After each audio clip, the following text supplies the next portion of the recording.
Hey guys, and welcome back to Season 12 with DAP. We are in War number 11, and we have one of the Masters level alliances that are Chinese. So I'd hate to try to spell that for you, but we're going to join here, and I am bringing Quake, Omega, and Sabretooth, and I am going to be on Path 4 in Section 1. And I'm going to give the first fight to Pete and head towards this thing. Alright, and thing that's on 19 here, it does have aspect of war and spite. So step 1 is not to dex evade, causing the power gain. And number 2, I need to finish the fight in about a minute to avoid him going unblockable. So right here, make the big mistake. I dex evade, which is going to gain him power. I'm going to take Quake out of her normal gameplay. So I need to bait out a special here to, be able to get back into the Quake wave going. I should not have evaded that special. I should have just blocked it, taken the damage, because I now dex evaded again, and he is now gaining power again. So I take a heavy there. I need to bait out another special without dexing to break this cycle. So far I've been unable to do this. He's still gaining power. He is still beating me up. I cannot get out of the cycle here of giving him the dexterity power. The spite just was too much for me here, and I took my 6th death of the season. Very disappointing.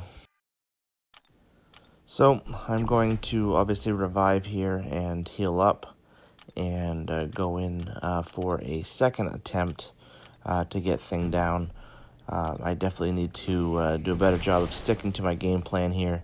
I cannot dex evade. I cannot activate the spite. Really, that power gain is the only thing that's going to kill me at this point. So I need to just stick to my game plan. Alright, so we need just parries and blocks and heavies, and he's going to actually go down very easily. I just need to not let him gain power, and the fight is much simpler. So gotta learn from this, gotta do better next time. I cannot give up a death on that fight. Alright, so we're gonna move over to node 20. We have Nick Fury. Node 20 is a very challenging node, and I'm going to bring in Omega here. We got Toggle Unstoppable. We have Brute Force, and we need to have a good fight here. This is a very challenging fight. I do have a good matchup here. I did pop it on vulnerability boost, but wasted it right there. Got hit again. He's had a special 2. I do evade the special 2. And then go right into his unstoppable. I'm now down past 50% health. I have barely touched him at this point. He's unstoppable right now. Just taking a bunch of degen damage from the brute force. I need to get in there and attack. His unstoppable's coming up. I need to hold off a minute. And, again, the brute force coming after me. He counterattacked, and that is all she wrote. Another death, and that is my 7th of the season. Okay, so I gotta go back in. I have the only real good matchup here, so I need to be the one that takes this fight. I need to learn from a mistake here, go back in and get this guy down. Before this becomes a disaster here. Alright, so we go in here and we are able to kill the life model decoy. That's the first. Alright, so he hits me. Brute force is active. I'm trying to get that brute force off me, degenning, taking hits. I am just not controlling this fight at all. He's unstoppable again in the corner. Launch the special 2 into his unstoppable. Take a smacked hit to the face, and that is it, guys. I just died again. 3 fights in 2 nodes. That is my 8th death of the season. Not good. Taters went in. He also got killed. That was my fault. I finished him off with Sabretooth, and, just a really, really, really bad start to this war, guys. Need to regroup, though. I do have to fight Phoenix on this node 23 with Quake. I need to regroup and, do my job. I don't have a lot of items left, so mistakes will be important to avoid.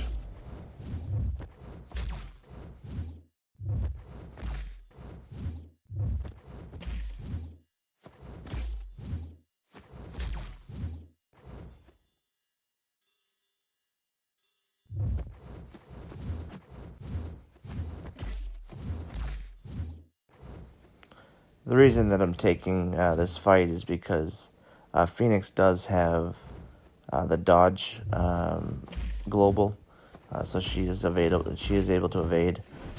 So this is one of our safer options. As you can see, I'm still taking some damage from my double edge and block damage as well. So I did have to take this fight, but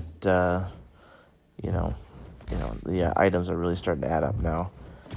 She really poses no threat. She's a pretty easy fight here, but the items are starting to add up for sure. So we get her down, and we're gonna move on to section 2. All right, so in section 2, I will also be on path 4 as well. So I'm going to head towards the middle here, and going to head towards path 4. And my only fight on path 4 is going to be Juggernaut. And we have him on node 36 here. And 36 is going to be Redoubled Determination and Strike Back. Very easy fight here for Quake to avoid massive amounts of health loss. Through the double edge, I do go without boosting in this fight, so I don't lose as many hit points as I would if I had boost. But since it's a pretty easy fight, it's definitely no danger without boosting here. Going to just cycle through a couple times with the Aftershock and with the class advantage and all that stuff. Juggernaut's going to go down pretty easily here.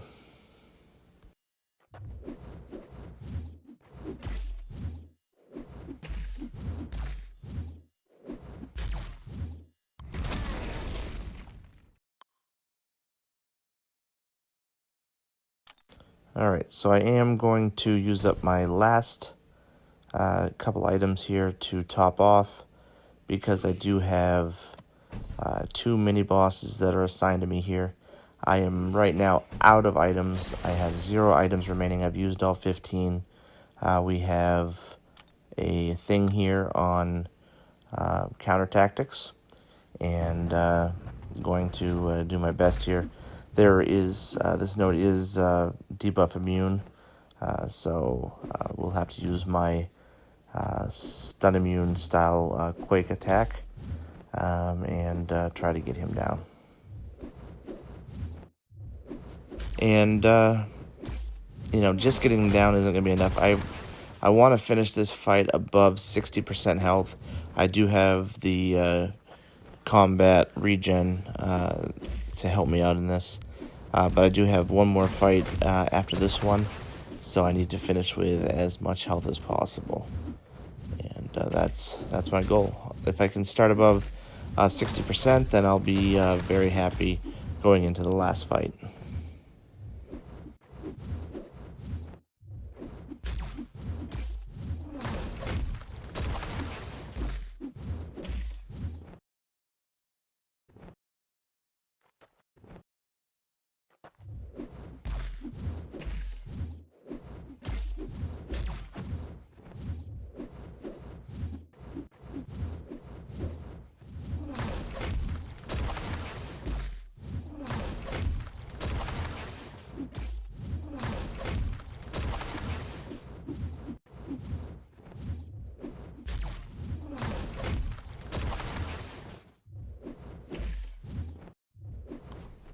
So fortunately, I am able to get him down. Unfortunately, I am at 43%. So I turned to Taters, who happens to be sitting on the couch next to me here at Comic-Con, and he tells me to go ahead and go into this fight here. I hate going in this low of health, but I do have the combat regen, and Sinister is typically a pretty easy fight for me. This fight does have strike back, but again, not really a concern for Quake. This node and this champion are both very Quakeable. There will be zero room for error here. I do have the combat regen still active, but with the boost, I'm still losing more than I'm gaining. And obviously on blocked hits and stuff like that, I'm going to go down even more. So we have zero room for error. I cannot make any big time mistakes. I won't be able to take any kind of combo. So I need to be as solid as possible here.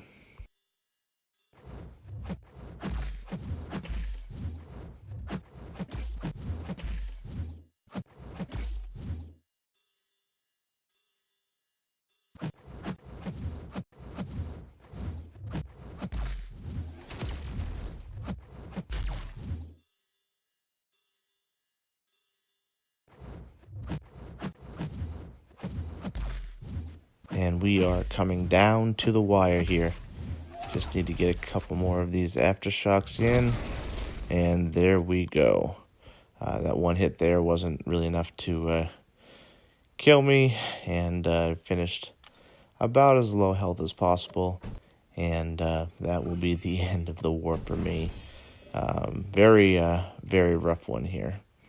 Some positives that I have here. I did have 3 mini-boss solos. The opportunities was I died 3 times, and I did item out, so very rough there. We were able to win this war. My teammates definitely picked up my slack here. I do rate the Alliance an A- for our performance, and I rate myself a D. It would have been probably an F, except for I did have 3 mini-boss victories. And have a good week, guys.